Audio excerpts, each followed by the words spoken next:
तर पीक विम्यासंदर्भात बोलताना कृषी मंत्री माणिकराव कोकाटेंनी वादग्रस्त वक्तव्य केलं।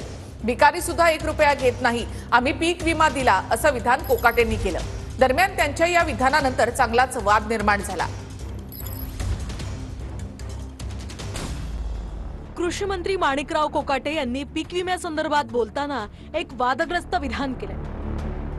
हल्ली भिकारी सुद्धा 1 रुपया घेत नाही, पण आम्ही शेतकऱ्यांना 1 रुपयात पीक विमा दिला असं कोकाटेंनी वादग्रस्त विधान केलं।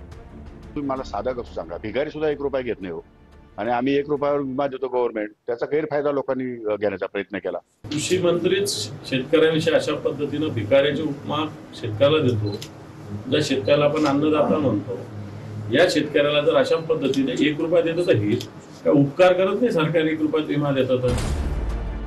माणिकराव कोकाटेंच्या या विधानानंतर भाजपच्या प्रवीण दरेकरांनी त्यांना सल्ला दिला। दरम्यान लोकभावना दुखावली जाणार नाही याची काळजी घ्यावी अशी प्रतिक्रिया आनंद परांजपे यांनीही दिली।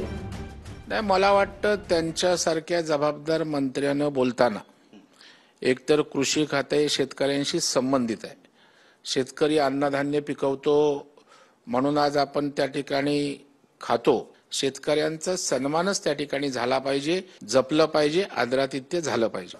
आपली वक्तव्य करताना कुठेही त्यांनी कोणाच्या भावना दुखावल्या जातील अशा प्रकारची वक्तव्य करू नयेत। दरम्यान माणिकराव कोकाटेंनी केलेल्या विधानानंतर शेतकरी नेते देखील चांगलेच आक्रमक झाले।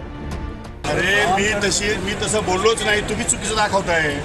पुन्हा तुम्ही त्याच गोष्टीमध्ये तोडमोड करून स्टेटमेंट दाखवताय आणि त्याच्यावरती विरोधी पक्षाच्या लोकांना भांडवल देताय। हे तुमचं मीडियाचं काम आहे, त्यामुळे मी तसं बोललोच नाहीये।